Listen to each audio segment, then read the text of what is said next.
नमस्कार सर्वांना. Example number 5 आपण सॉल्व करणार आहे. बघा एक्झाम्पल की the following balances are taken from the books of Mahalakshmi bank limited as on 31 March 2001. Mahalakshmi bank लिमिटेडचे ट्रायल बॅलन्स दिलेले आहेत 31 मार्च 2001चे आणि ते पहा ट्रायल बॅलन्समधले बॅलन्सेस. पहिला आहे share capital 50,000 equity shares of ₹100 each, ₹50 paid. Authorised capital जे आहे ते असेल 50,000 इक्विटी शेअर्स ऑफ ₹100 इच, ₹5,00,000, परंतु त्यातील पेडअप कॅपिटल जे आहे ते आहे ₹50 पर शेअर म्हणजे 2,50,000. तर हे येईल शेड्यूल नंबर 1 मध्ये कॅपिटल या शेड्यूलमध्ये. त्यानंतर दिलेलं आहे रिझर्व्ह फंड 2,50,000, हे येईल schedule number 2 reserve and surplus या शेड्यूलमध्ये. त्यानंतर दिलेलं आहे लोन्स कॅश क्रेडिट 2,85,000, हे लोन्स आहेत दिलेले, त्यामुळे ते येईल शेड्यूल नंबर 9 ॲडव्हान्सेसमध्ये. त्यानंतर नेक्स्ट दिलेलं आहे building after depreciation up to 31 March 2000 ₹10,000 आणि बिल्डिंगचा बॅलन्स दिलेला आहे 50,000. याचा अर्थ डेप्रिसिएशन वजा करून जो बॅलन्स राहिलेला आहे तो आहे 50,000. म्हणजे मागच्या वर्षीचं जे डेप्रिसिएशन आहे ते 10,000 वजा केलं म्हणजे बिल्डिंग असेल 60,000 व्हॅल्यूची, त्यातलं 50,000 व्हॅल्यू राहिली म्हणजे 10,000 डेप्रिसिएशन त्यातलं मागच्या वर्षीचं वजा केलं. म्हणजे ॲक्च्युअल व्हॅल्यू त्या ॲक्च्युअल व्हॅल्यू त्या बिल्डिंगची आहे 60,000 रुपये. त्यातून डेप्रिसिएशन 10,000 रुपये वजा केलं. बिल्डिंगची व्हॅल्यू आहे 60,000 रुपये, त्यातून डेप्रिसिएशन 10,000 वजा केलं आणि बॅलन्स राहिला 50,000 रुपये. तर तो येईल फिक्स्ड असेट्स या शेड्यूलमध्ये, शेड्यूल नंबर 10 मध्ये. त्यानंतर आहे गव्हर्नमेंट सिक्युरिटीज, ही आहे इन्व्हेस्टमेंट. सिक्युरिटीमध्ये इन्व्हेस्टमेंट केलेली आहे ती घ्यायची शेड्यूल नंबर 8 मध्ये इन्व्हेस्टमेंटमध्ये. त्यानंतर आहे करंट अकाउंट्स, सेव्हिंग डिपॉझिट्स आणि फिक्स्ड डिपॉझिट्स, हे 3 डिपॉझिट्स आहेत, त्यामुळे ते शेड्यूल नंबर 3 मध्ये घ्यायचे डिपॉझिट्स. त्यानंतर दिले सॅलरीज, ती आहे ऑपरेटिंग एक्सपेंडिचर, शेड्यूल नंबर 16 मध्ये घ्यायचे. त्यानंतर दिलेलं आहे लॉ चार्जेस 4,000 रुपये, ते लॉ चार्जेस सुद्धा काय ऑपरेटिंग एक्सपेंडिचर आहे, शेड्यूल नंबर 16 मध्ये घेता येईल. त्यानंतर दिलेलं आहे कॅश सर्टिफिकेट्स, कॅश सर्टिफिकेट्स आहेत, याचा अर्थ ते येतील ॲडव्हान्सेसमध्ये. ओके, कॅश सर्टिफिकेट हे एक ॲडव्हान्स देण्याचाच एक प्रकार आहे. त्यानंतर नेक्स्ट आहे बिल्स फॉर कलेक्शन, हे बिल्स आहेत ओके कलेक्शनसाठी, आणि त्यामुळं ते कुठे येईल शेड्यूल नंबर 9 मध्येच ॲडव्हान्सेसमध्ये. त्यानंतर नेक्स्ट दिलेलं आहे रिकरिंग डिपॉझिट्स, ते शेड्यूल नंबर 3 मध्ये येईल डिपॉझिट्स या हेडिंग खाली. त्यानंतर आहे rent taxes, director fees, auditor fees, हे 3 सुद्धा ऑपरेटिंग एक्सपेंडिचर्स आहेत, त्यामुळे ते शेड्यूल नंबर 16 मध्ये येतील. त्यानंतर दिलेलं आहे प्रॉफिट अँड लॉस अकाउंट, 1/4/2000चा बॅलन्स दिलेला आहे, म्हणजे मागच्या वर्षीचा बॅलन्स आहे तो घ्यायचा प्रॉफिट अँड लॉस अकाउंटमध्ये, करंट इयरच्या प्रॉफिटमध्ये ॲड करायचं. त्यानंतर दिलेला आहे ब्रँच ॲडजस्टमेंट क्रेडिट बॅलन्स, मागच्या एक्झाम्पलमध्ये पाहिल्या पद्धतीनं की ब्रँच अकाउंटचा डेबिट बॅलन्स असला तर ते आपण दुसऱ्यांना ॲडव्हान्सेस दिलेले आहेत, परंतु आता इथं क्रेडिट बॅलन्स आहे म्हणजे दुसऱ्याकडून घेतलेला आहे. लायबिलिटीचा बॅलन्स क्रेडिट असतो आणि त्याच्यामुळे ती लायबिलिटी आहे ती घ्यायचं ऑदर लायबिलिटी शेड्यूल नंबर 5 मध्ये. त्यानंतर दिलेलं आहे गोल्ड इन्व्हेस्टमेंटमध्ये घ्यायचं, गोल्ड इन्व्हेस्टमेंट केलेली आहे शेड्यूल नंबर 8 मध्ये. त्यानंतर दिलेलं आहे इंटरेस्ट ऑन ॲडव्हान्सेस, ॲडव्हान्सेसवर इंटरेस्ट आपण ॲडव्हान्सेस देतो बरोबर, त्याच्यावर इंटरेस्ट मिळालेलं आहे त्यामुळे ते घ्यायचं इंटरेस्ट अर्न शेड्यूल नंबर 13 मध्ये. त्यानंतर दिलेलं आहे रिबेट ऑन बिल्स डिस्काउंटेड, मागच्या वर्षीचा रिबेट दिलेला आहे. तर मागच्या वर्षीचा रिबेट, आता बघा रिबेट ऑन बिल डिस्काउंटेड कशाला म्हणायचं, हे आपल्याला ॲडजस्टमेंटमध्ये दिलेलं असतं. पुढच्या वर्षीचा ज्यावेळी बिल्स ऑफ एक्सचेंजमधनं जो अर्निंग होत असतं ज्यावेळी पुढल्या वर्षीचं असतं त्यावेळी ते रिबेट ऑन बिल्स डिस्काउंटेड म्हटलं जातं. ते पुढच्या वर्षीचं इन्कम असतं. आता हा मागच्या वर्षीचं बॅलन्स दिला आहे रिबेट ऑन बिल्स डिस्काउंटेड. याचा अर्थ मागच्या वर्षी नोंद केलेलं रिबेट आहे जो या वर्षीचा इन्कम आहे करंट इयरचा, आणि त्याच्यामुळे ते घ्यायचं ॲडव्हान्सेसमध्ये ॲड करायचं तो रिबेट, कारण तो मागच्या वर्षीचा आहे. ॲडजस्टमेंटमध्ये जो दिला असेल तो लेस आपण करतो आणि लायबिलिटी साईडला घेतो, पण ते मागच्या वर्षीचा बॅलन्स दिला आहे त्यामुळे तो घ्यायचा ॲडव्हान्सेसमध्ये, तो ॲड करायचा. त्यानंतर दिलेला आहे money at call and short notice. त्याच्यासाठी शेड्यूल नंबर 7 आहे. Balances with other banks and money at call, त्याच्यामध्ये ती अमाऊंट घ्यायची 30,000 रुपयांची. त्यानंतर आहे interest accrued and paid, interest pay केले त्यामुळे ते इंटरेस्ट एक्सपेंडेड शेड्यूल नंबर 15मध्ये घ्यायचं. त्यानंतर आहे bills discounted and purchased. Bills discount केलेत म्हणजे ॲडव्हान्स दिलेला आहे व्यापाऱ्यांना, ज्यांनी बिल ऑफ एक्सचेंज घेऊन आले त्यांचं बिल ऑफ एक्सचेंज ज्यावेळी परचेस बँक करते त्यावेळी बिल्स डिस्काउंटेड असं म्हटलं जातं, त्यांना ते ॲडव्हान्स दिलेला जातो, त्यामुळे ते घ्यायचं शेड्यूल नंबर 9मध्ये बिल्स डिस्काउंटेड. त्यानंतर नेक्स्ट दिलेलं आहे सिल्वर असेट आहे, ते ऑदर असेटमध्ये घ्यायचं, ते इन्व्हेस्टमेंटमध्ये घ्यायचं नाही. गोल्ड असेल तर ते इन्व्हेस्टमेंटमध्ये घ्यायचं, सिल्वर असेल तर ते घ्यायचं ऑदर असेटमध्ये. त्यानंतर दिलेलं आहे इंटेरियम डिव्हिडंड पेड, तो आपण प्रॉफिट अँड लॉस अकाउंटला घेतो. त्यानंतर आहे शॉर्ट लोन्स, तर लोन्स काय केलेले आहेत, घेतलेले आहेत बरोबर शॉर्ट टर्मचे, ते घ्यायचं बॉरोविंग्जमध्ये शेड्यूल नंबर 4मध्ये. त्यानंतर दिलं आहे डिस्काउंट आणि इंटरेस्ट, हे आपण एकामध्येच घेतो, अर्न केलेलं आहे त्यामुळे ते घ्यायचं इंटरेस्ट अर्नमध्ये, कारण डिस्काउंट हा बिल ऑफ एक्सचेंजवर अर्न होतो, म्हणजे आपण ॲडव्हान्सेस दिले त्याच्यावरच, त्यामुळे ते इंटरेस्टचा एक प्रकार आहे त्यामुळे ते घ्यायचं इंटरेस्ट अर्न शेड्यूल नंबर 13मध्ये. त्यानंतर नेक्स्ट दिलेलं आहे अनएक्सपायर्ड इन्शुरन्स म्हणजे प्रिपेड इन्शुरन्स आहे थोडक्यात, पुढच्या वर्षीचा एक्सपेन्सेस या वर्षीच दिलेला आहे त्यामुळे ते असेट असणार आहे, ते घ्यायचं ऑदर असेट शेड्यूल नंबर 11मध्ये. त्यानंतर दिलेलं आहे फर्निचर, ते आहे फिक्स्ड असेट शेड्यूल नंबर 10. त्यानंतर स्टॅम्प्स इन हँड, ते सुद्धा ऑदर असेट आहे, ती तिकडे घ्यायची. त्यानंतर नेक्स्ट दिलेलं आहे शेअर्स इन एक्स लिमिटेड, ती आता इन्व्हेस्टमेंट आहे, एक्स लिमिटेडमध्ये आपण शेअर्स खरेदी केलेले आहेत त्यामुळे ती शेड्यूल नंबर 8मध्ये घ्यायची. त्यानंतर दिलेलं आहे कॅश इन हँड, ते घ्यायचं schedule number 6, cash and balances with RBI. पुढे कॅश विथ RBI ते सुद्धा शेड्यूल नंबर 6मध्येच. त्यानंतर कॅश विथ SBI, ते मात्र कॅश विथ अदर बँक्स जे शेड्यूल आहे शेड्यूल नंबर 7 त्याच्यामध्ये घ्यायचं. त्यानंतर कॅश विथ अदर बँक्स ते सुद्धा शेड्यूल नंबर 7मध्येच जाईल. त्यानंतर आहे कमिशन पेड, कमिशन पे केले, कमिशन अर्न नाही आहे, ते इथं घ्यायचं ऑपरेटिंग एक्सपेंडिचर, कारण कमिशन ज्यावेळी दिलं जातं त्यावेळी ते एक्सपेंडिचर असतं आणि ते अदर एक्सपेंडिचर किंवा ऑपरेटिंग एक्सपेंडिचर याच्यामध्ये ते घेतलं जातं. त्यानंतर आहे सनरी रिसिट्स, इतर काही मिळकत आहे ती आहे 5,000 रुपये, ती ऑदर इन्कममध्ये घ्यायचं शेड्यूल नंबर 14मध्ये. त्यानंतर आहे कमिशन अँड ब्रोकरेज, ते घ्यायचं शेड्यूल नंबर 14मध्ये ऑदर इन्कम, कमिशन मिळालेलं आहे, क्रेडिट बॅलन्स आहे त्यामुळं ते तिकडे घ्यायचं 30,000 रुपये. अशा पद्धतीने ट्रायल बॅलन्स आपल्याला दिलं आहे, त्याचं पोस्टिंग रिस्पेक्टिव्ह शेड्यूलमध्ये आपल्याला करावं लागेल. आणि त्यानंतर मग ॲडिशनल इन्फॉर्मेशन दिलेली आहे की allow 5% depreciation on building on original cost.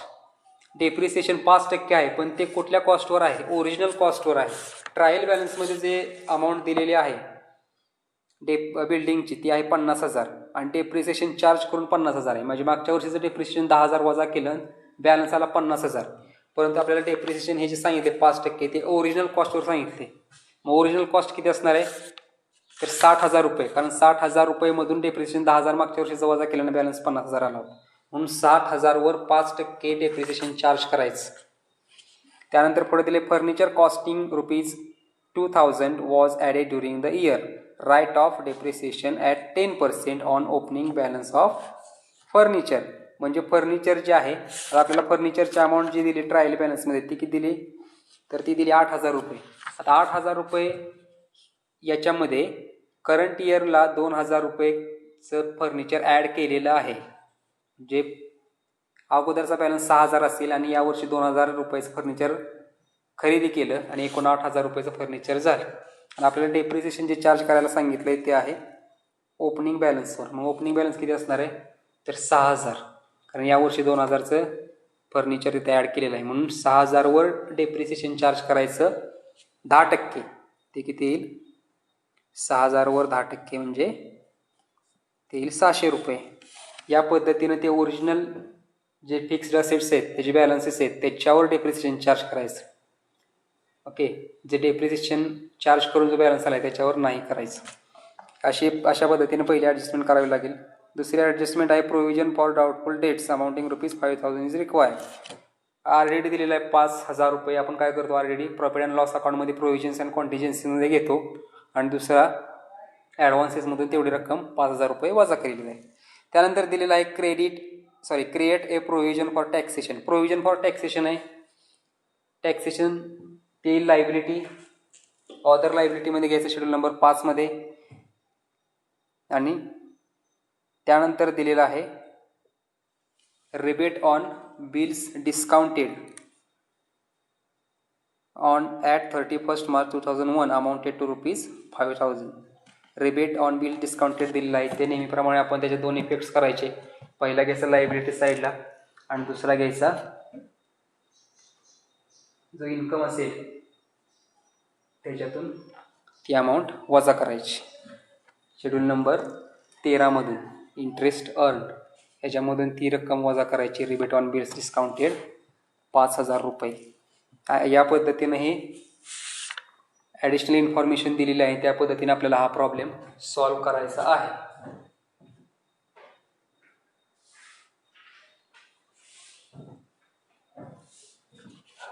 तर आपण सॉल्व करू हे एक्झाम्पल.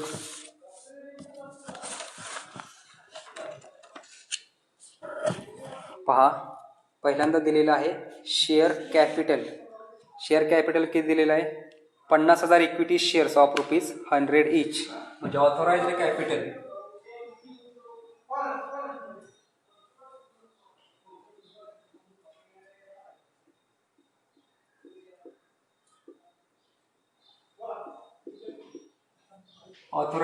किती येईल 5 लाख रुपये. पण त्यातलं कॉल्डअप किती आहे तर 50 रुपये पर शेअर. म्हणजे कॉल्डअप अँड पेडअप कॅपिटल हे येईल 50,000 इक्विटी शेअर्स ॲट ₹50 म्हणजे 2,50,000 असं कॉल्डअप कॅपिटल येईल. त्यानंतर दुसऱ्या अमाऊंट येईल ट्रायल बॅलन्सची ती म्हणजे रिझर्व्ह फंड 2,50,000 ते येईल शेड्यूल नंबर 2 मध्ये.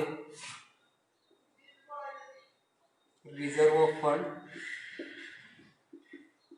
2,50,000. आता ती इनरलाच अमाऊंट घ्यायची कारण की त्याच्यामध्ये स्टॅट्युटरी रिझर्व्ह 20% करंट इयरच्या प्रॉफिटवर हा ह्याच्यामध्ये ॲड केला जाईल आणि त्यानंतर आउटरला अमाऊंट घेतली जाईल.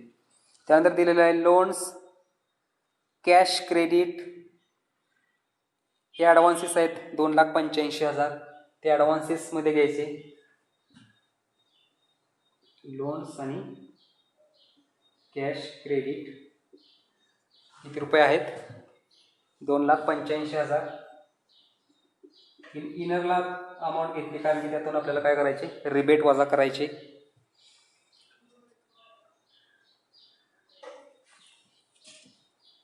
RDD वजा करायचे.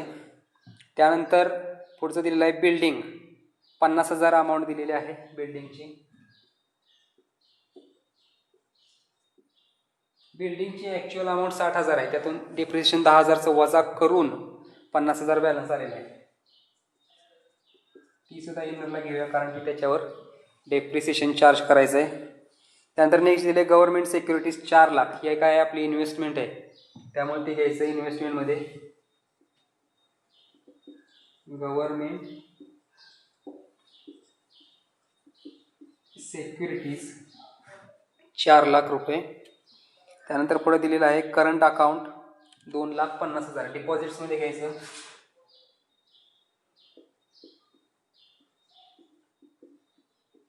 करंट अकाउंटचे डिपॉझिट्स आहेत त्यानंतर नेक्स्ट दिले सेव्हिंग डिपॉझिट्स 1,00,000.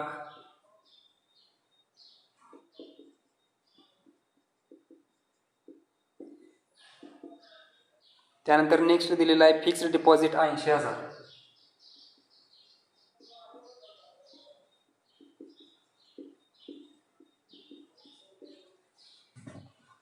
हे सर्व डिपॉझिट्स आहेत ते शेड्यूल नंबर 3 मध्ये जातील. त्यानंतर दिलं आहे सॅलरीज 24,000. ते ऑपरेटिंग एक्सपेंडिचर आहे. इकडे घ्यायचं.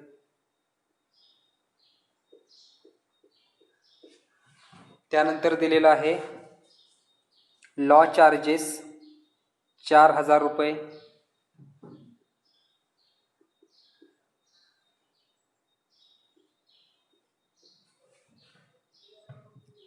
त्यानंतर काय दिलेलं आहे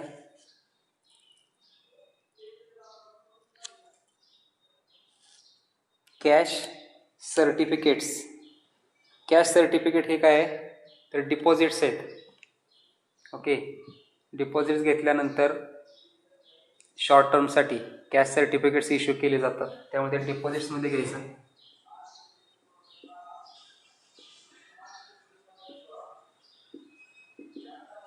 ₹20,000.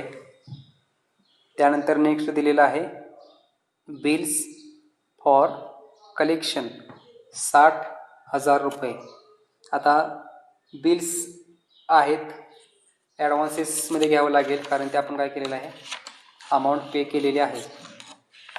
बरोबर.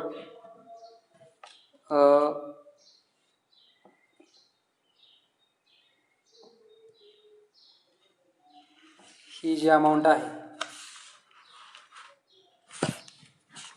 बिल्स फॉर कलेक्शन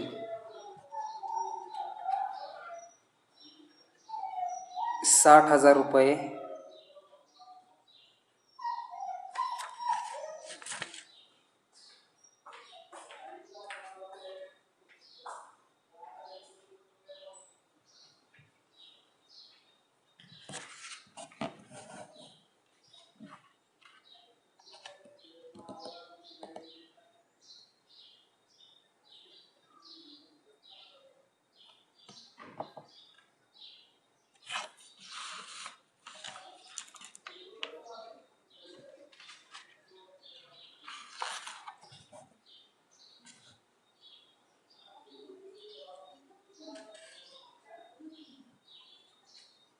ती घ्यायची.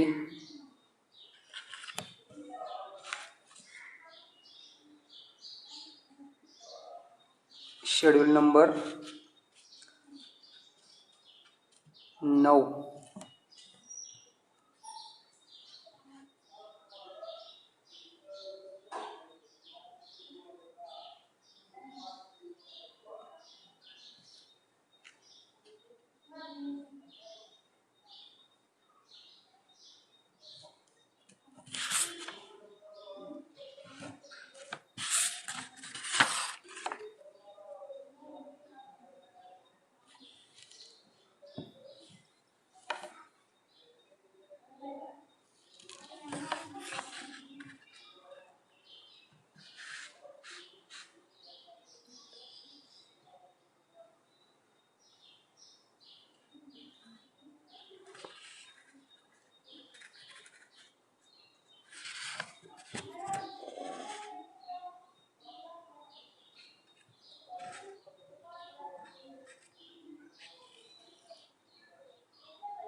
ते अमाऊंट नंतर घेऊया.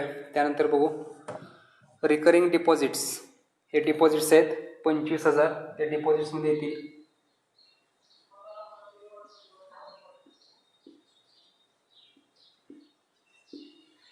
यानंतर नेक्स्ट आहे rent and taxes, director fees, auditor fees. हे तिन्ही सुद्धा अमाऊंट शेड्यूल नंबर 16 मध्ये येतील. Rent, director fees,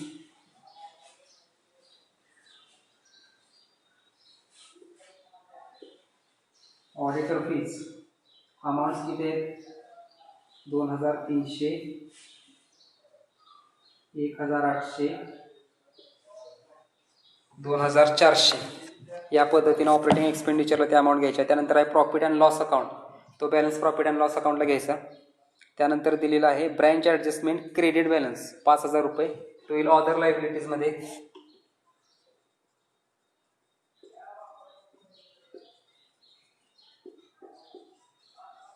₹5,000. त्यानंतर नेक्स्ट आहे गोल्ड. गोल्ड ही इन्व्हेस्टमेंट आहे. गोल्ड इथे घ्यायचं शेड्यूल नंबर 8 मध्ये. अमाऊंट आहे 20,000. यानंतर नेक्स्ट आहे दुसरी साईड बघा की इंटरेस्ट ऑन ॲडव्हान्सेस. ॲडव्हान्सेसवर इंटरेस्ट मिळालेला आहे आणि त्याच्यामुळे ते इंटरेस्ट अर्नमध्ये घ्यायचं. Interest on advances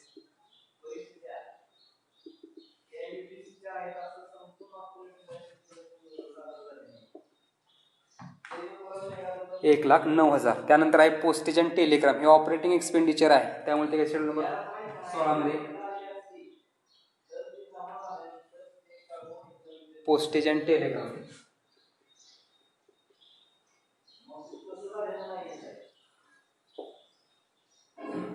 ₹5,000.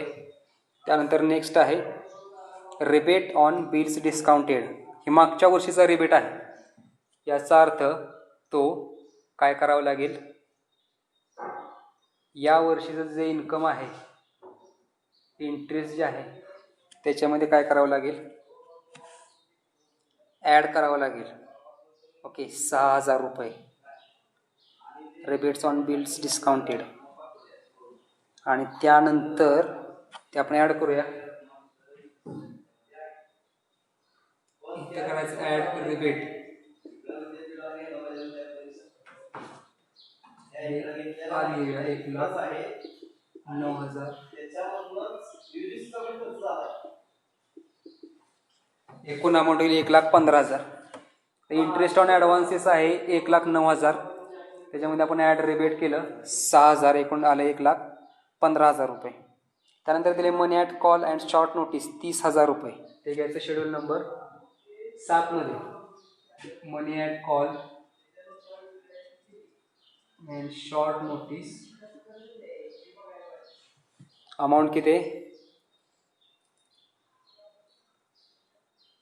₹30,000. यानंतर नेक्स्ट दिलेला आहे interest accrued and paid. Interest pay केले त्यामुळे इंटरेस्ट एक्सपेंडेड ₹42,000.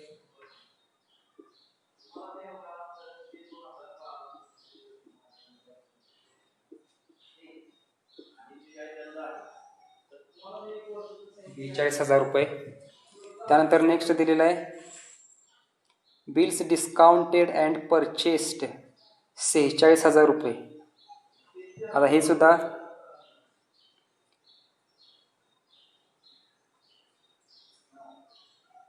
बिल्स डिस्काउंटेड केलेले आहेत त्यामुळे ते जातील ॲडव्हान्सेसमध्ये शेड्यूल नंबर 9 मध्ये.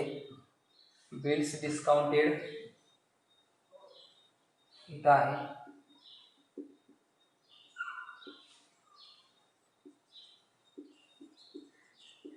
₹46,000.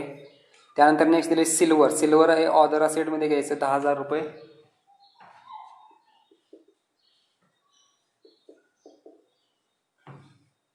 यानंतर नेक्स्ट दिले इंटेरियम डिव्हिडंड पेड 17,000. ते प्रॉफिट अँड लॉस अकाउंटला घ्यायचं. त्यानंतर आहे शॉर्ट लोन्स शेड्यूल नंबर 4 मध्ये घ्यायचं. बॉरोविंग्समध्ये लोन घेतलेला आहे शॉर्ट टर्म अमाऊंट किती आहे 50,000. यानंतर नेक्स्ट दिलेला आहे डिस्काउंट अर्न्ड 13,000 रुपये. डिस्काउंट मिळालेला आहे तो घ्यायचा इंटरेस्ट अर्नमध्ये, कारण बिल ऑफ एक्सचेंजवर डिस्काउंट मिळतो. ते घ्यायचं डिस्काउंट अर्न किती आहे, त्याची अमाऊंट आहे 13,000.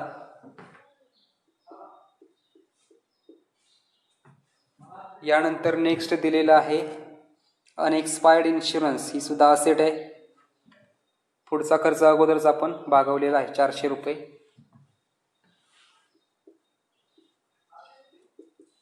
अनएक्सपायर्ड इन्शुरन्स 400 रुपये.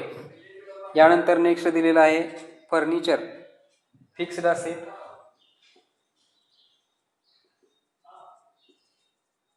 8,000 रुपये दिलेले आहेत. त्यानंतर स्टॅम्प्स इन हँड, ही सुद्धा असेट आहे 100 रुपये.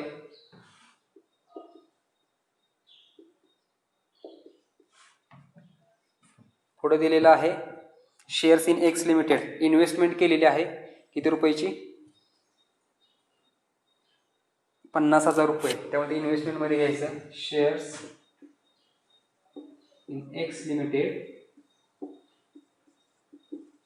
50,000. नेक्स्ट दिलेले cash in hand schedule number 6 मध्ये, कॅश इन हँड अमाऊंट दिलेली आहे 26,000. त्यानंतर नेक्स्ट दिलेला आहे कॅश विथ RBI, ते schedule number 7, balances with other banks, schedule number 6 मध्ये cash and balances with RBI amount किती आहे 18,000.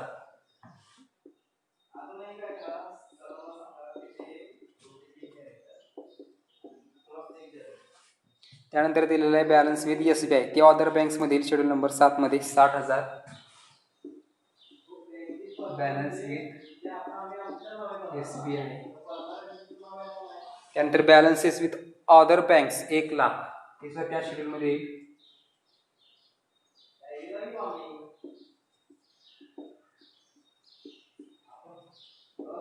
अदर बँक्स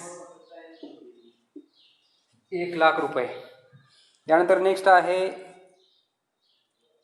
कमिशन पेड, हे ऑपरेटिंग एक्सपेंडिचर आहे शेड्यूल नंबर 16 मध्ये. कमिशन पेड 7,000 रुपये. यानंतर दिलेलं आहे सन्ड्री रिसिट, अदर इन्कम मध्ये घेतले जातील 5,000 रुपये. सन्ड्री रिसिट्स 5,000 रुपये. यानंतर नेक्स्ट दिलेलं आहे कमिशन अँड ब्रोकरेज, हे मिळालेलं आहे क्रेडिट बॅलन्स आहे, त्याच्यामुळं ते येईल अदर इन्कम मध्ये schedule number 14. Commission and brokerage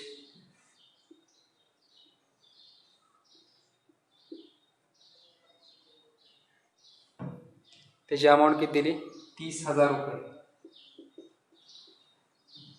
या पद्धतीनं आपण ट्रायल बॅलन्समधले बॅलन्सेस घेतलेले आहेत. आता ॲडजस्टमेंट जर बघितल्या, ॲडजस्टमेंटमध्ये पहिला आहे allow 5% depreciation on building on original cost.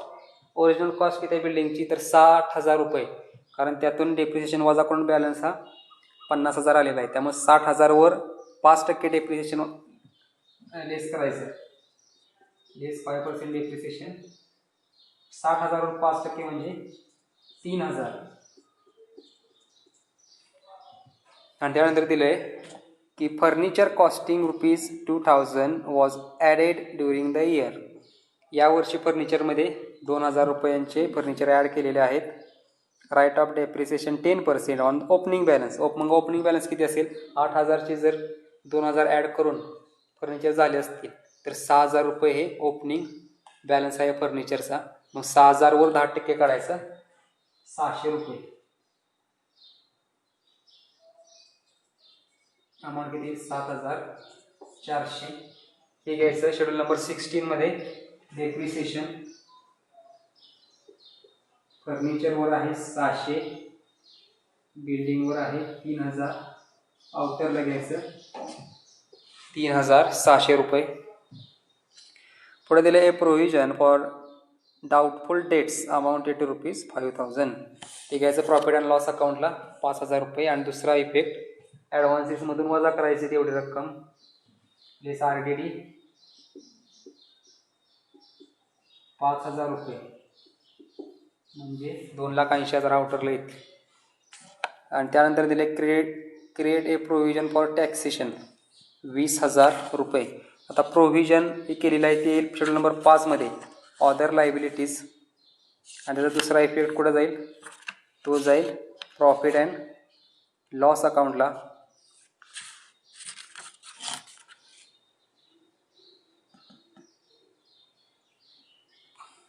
Profit and loss अकाउंटला जाणार नाही, फक्त एकच तेवढा इफेक्ट होईल 20,000 रुपयांचा ऑदर लायबिलिटीज.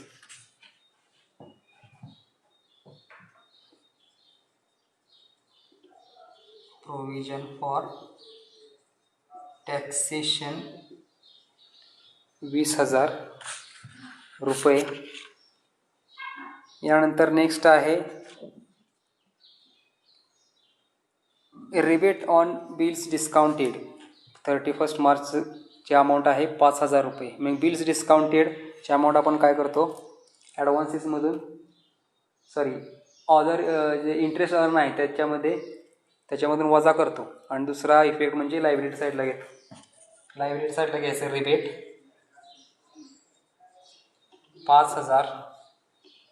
आणि त्यानंतर दुसरा म्हणजे लेस करायचं. इथं आपण मागच्या वर्षीचा रिबेट ॲड केला होता 6,000 रुपये, तर या वर्षीचा लेस करायचा 5,000 रुपये. अमाऊंट किती येईल,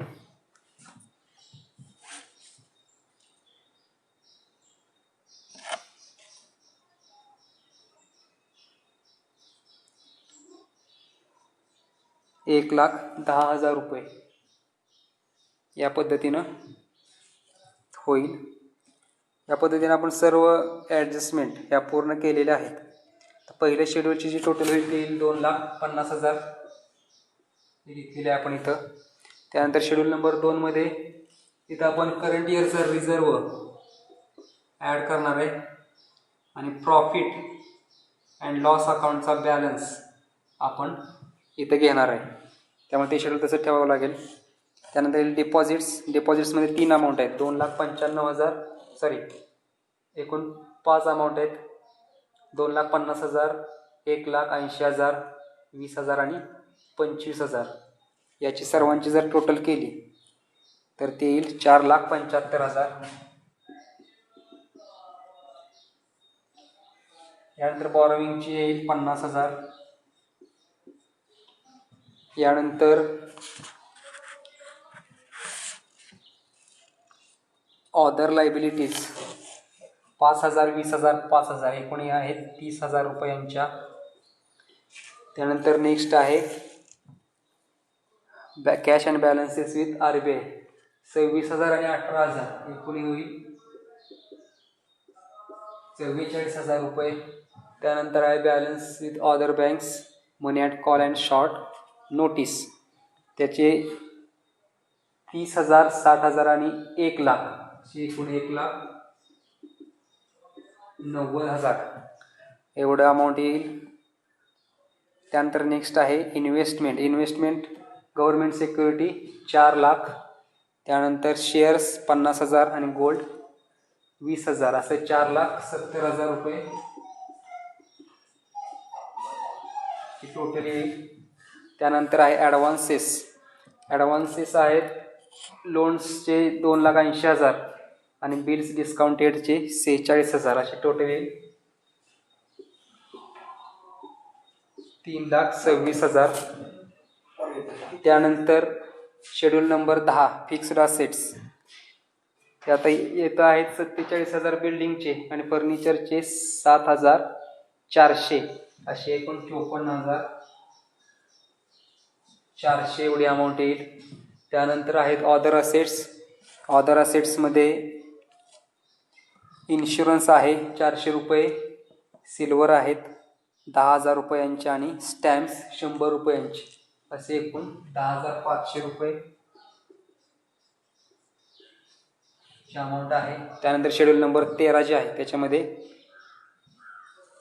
इंटरेस्ट ऑन ॲडव्हान्सेस जे आहेत ते आहेत 1,10,000 आणि डिस्काउंट अर्न हे आहेत 13,000 असे एकूण 1,23,000 ची टोटल होईल. त्यानंतर शेड्यूल नंबर 14 ऑदर इन्कम आहे. त्याच्यामध्ये आहे कमिशन अर्न 30,000 आणि सॅलरी रिसिट्स 30,000 असे 35,000 टोटल होईल.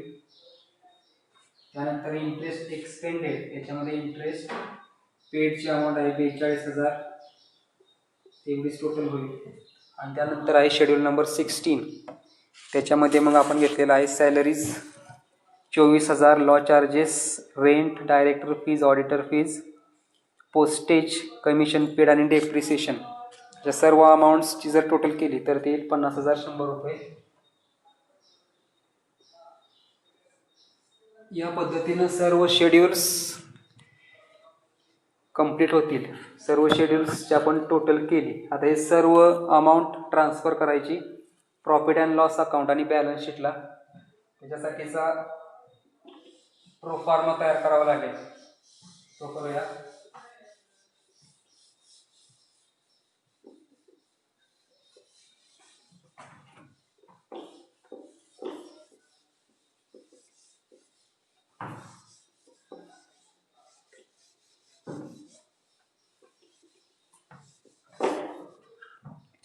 पहिल्यांदा प्रॉफिट अँड लॉस अकाउंट.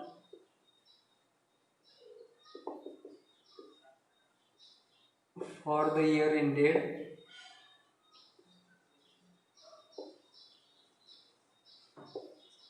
31/3/2001.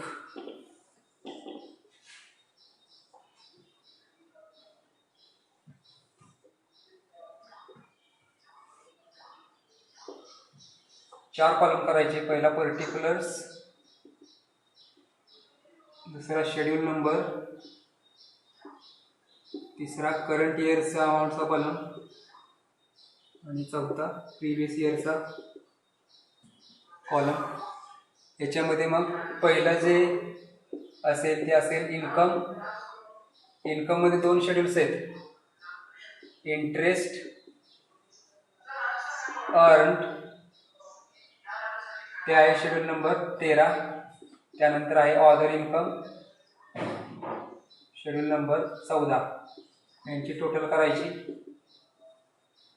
त्यानंतर दुसरा जो भाग आहे तो आहे एक्सपेंडिचर. त्याच्यामध्ये पहिला आहे इंटरेस्ट एक्सपेंडेड शेड्यूल नंबर 15 आणि त्यानंतर ऑपरेटिंग एक्सपेंडिचर शेड्यूल नंबर 16. त्यानंतर तिसरा पार्ट आहे त्याच्यामध्ये प्रोव्हिजन्स अँड कॉन्टिंजन्सीज. या सर्वांची टोटल करायची. दोघांची जर वजाबाकी केली तर आपल्याला नेट प्रॉफिट किंवा लॉस करंट इयरचा मिळतो. त्याच्यामध्ये ॲड करायचं प्रिव्हियस इयरचा प्रॉफिट,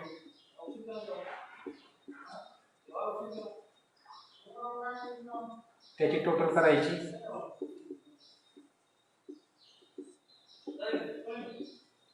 आणि त्याच्यामधून नंतर मग चौथा पार्ट ॲप्रोप्रिएशन्स लेस करायची.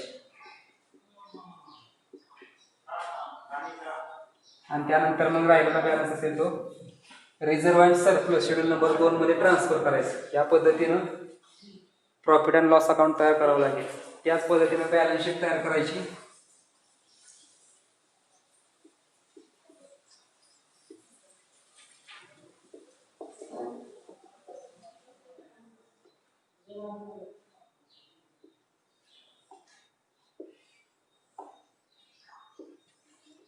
याच्यामध्ये सुद्धा 4 कॉलम. पहिला आहे पर्टिक्युलर्स शेड्यूल नंबर, करंट इयरचा बॅलन्स आणि लास्ट इयरचा बॅलन्स. याच्यामध्ये पहिल्यांदा घ्यायचे लायबिलिटीज. पहिलं येईल कॅपिटल, ते आहे शेड्यूल नंबर 1. दुसरं आहे reserve and surplus schedule number 2. त्यानंतर आहे डिपॉझिट्स शेड्यूल नंबर 3, त्यानंतर बॉरोविंग्स शेड्यूल नंबर 4 आणि अदर लायबिलिटीज शेड्यूल नंबर 5 यांची टोटल करायची. त्यानंतर मग असेट्स घ्यायच्या.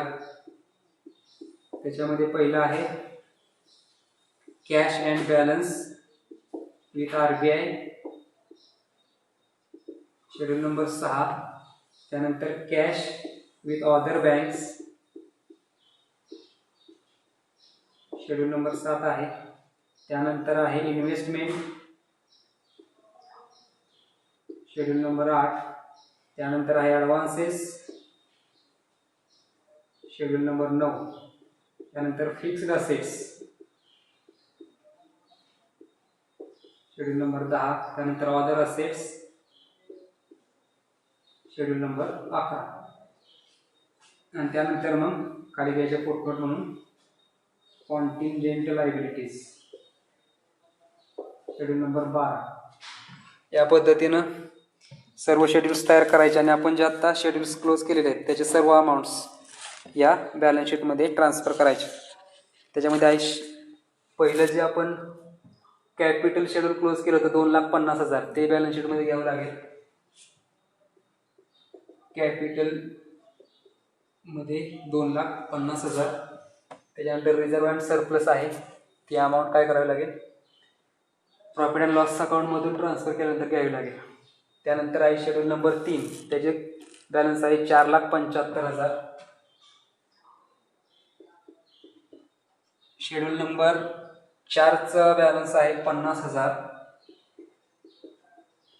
शेड्यूल नंबर 5चा आहे 30,000. त्यानंतर असेट साईडला शेड्यूल नंबर 6 त्याचा बॅलन्स दिला आहे 4,16,000.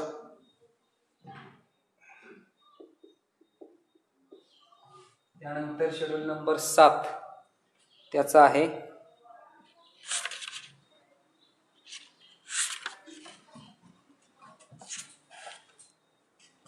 शेड्यूल नंबर 6चा जो बॅलन्स आहे तो आहे 44,000. त्यानंतर शेड्यूल नंबर 7चा 1,90,000. शेड्यूल नंबर 8चा 4,70,000.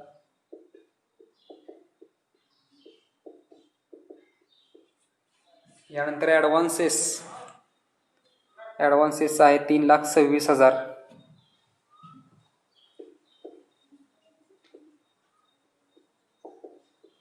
त्यानंतर फिक्स्ड असेट्सचा आहे 54,400.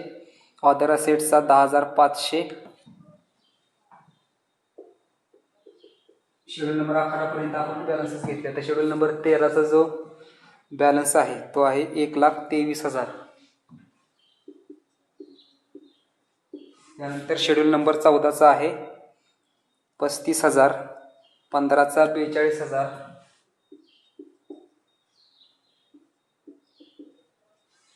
16चा आहे 50,100.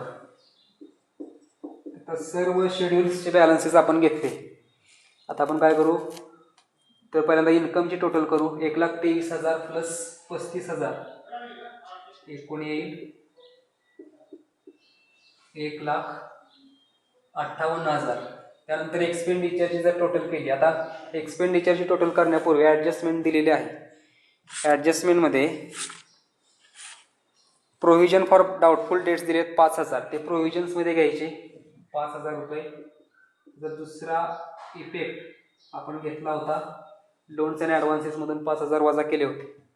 आता याचा दुसरा इफेक्ट इथं घेतला. आता टोटल करायची 42,000 प्लस 50,100 प्लस 5,000 रुपये अशी जर टोटल केली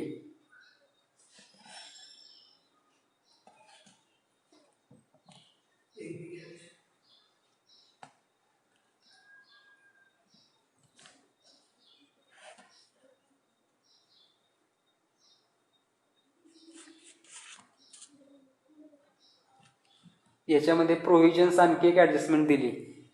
ॲडजस्टमेंटमध्ये प्रोव्हिजन फॉर टॅक्सेशन 20,000 रुपये दिलेत. ही सुद्धा एक प्रोव्हिजनच आहे. त्यामुळे ते 20,000 आणि 5,000 असे 25,000 येते. त्याचा दुसरा इफेक्ट प्रोव्हिजन फॉर टॅक्सेशनचा केला होता आपण, तो म्हणजे लायबिलिटी साईडला घेतलं होतं शेड्यूल नंबर 5 मध्ये प्रोव्हिजन फॉर टॅक्सेशन 20,000 रुपये, आणि त्यानंतर दुसरा इफेक्ट प्रोव्हिजन्स अँड कॉन्टिन्जन्सीजमध्ये ते 20,000 रुपये घ्यायचे. असं प्रोव्हिजन फॉर टॅक्सेशनचे 2 इफेक्ट्स होतील. ओके, त्यामुळे 42,000, 50,000 प्लस 25,000 अशी टोटल घ्यायची. 1,17,100 रुपये. आता हे सर्व झाले एक्सपेंडिचर्स, वरचे आहेत इन्कम. इन्कममधून एक्सपेंडिचर्स लेस करायचे. 1,58,000 मधून 1,17,100 रुपये जर वजा केले तर ते येतील 40,900. 40,900 हा करंट इयरचा प्रॉफिट आहे.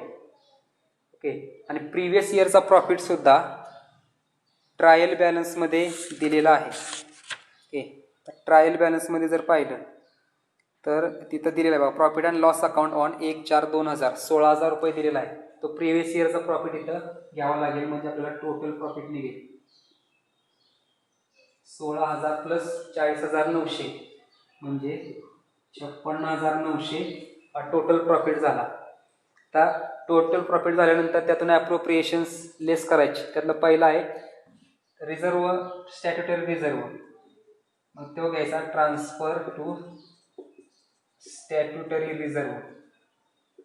20% अमाऊंट ही कंपल्सरी ट्रान्सफर करावी लागते.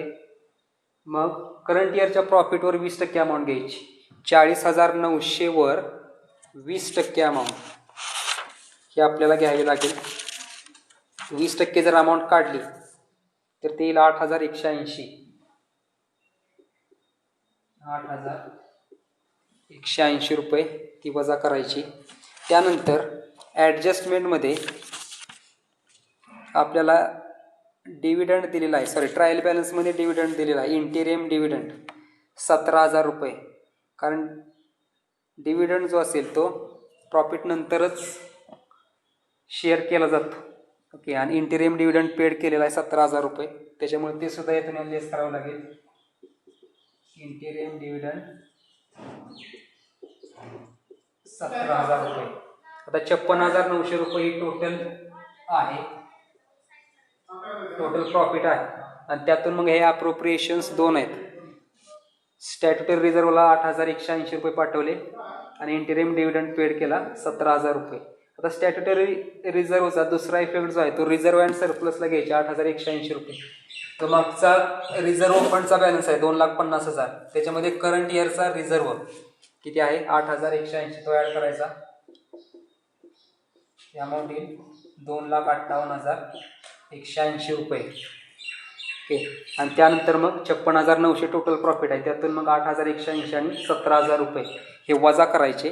मग आपल्याला जो बॅलन्स राहील तो आपण कुठे ट्रान्सफर करतो तर बॅलन्स शीटला. माझं balance transferred to balance sheet. मग 25,180 रुपये वजा करायचे 56,900 मधून, तो येईल 31,720. हा प्रॉफिट आहे. हा प्रॉफिट ट्रान्सफर करायचा रिझर्व अँड सरप्लसला, कारण हा सरप्लस आहे. ओके, तो प्रॉफिट अँड लॉस अकाउंटचा बॅलन्स इथं घ्यायचा 31,720 रुपये. आणि त्यानंतर मग reserve and surplus account close होईल. मग रिझर्व अँड सरप्लस अकाउंट जर क्लोज झालं तर त्याचा बॅलन्स येईल 2,89,900. आणि मग हा जे शेड्यूल नंबर 2चं जे टोटल आहे ती घ्यायची बॅलन्स शीटमध्ये. शेड्यूल नंबर 2 मध्ये 2,89,900 रुपये. या पद्धतीने सर्व शेड्यूल्सची अमाऊंट आपण ट्रान्सफर केली बॅलन्स शीटमध्ये, आणि त्यानंतर मग बॅलन्स शीटची टोटल करायची. जर दोन्ही साईडची जर टोटल केली बॅलन्स शीटची तर ती येईल 10,90,900.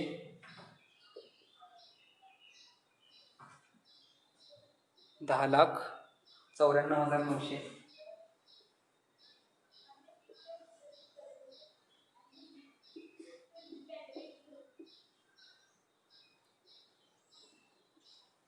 या पद्धतीने आता ट्रायल बॅलन्समध्ये एक अमाऊंट राहिली होती, बिल्स फॉर कलेक्शन 60,000 रुपये. ओके, तर ते कॉन्टिंजंट लायबिलिटी आहे आणि त्यामुळे ते कॉन्टिंजंट लायबिलिटीमध्ये घ्यायचं आहे. बिल्स फॉर कलेक्शन याचा इफेक्ट काय बॅलन्स शीटवर होणार नाही काय, कारण ती कॉन्टिंजंट आहे, म्हणजे ती उद्भवणार आहे की नाही तेच माहीत नाही. त्याच्यामुळे ती फुटनोटमध्ये घ्यायची. ज्यावेळी उद्भवेल त्यावेळी मग ती अमाऊंट बॅलन्स शीटमध्ये येईल. या पद्धतीनं बॅलन्स शीट क्लोज होईल.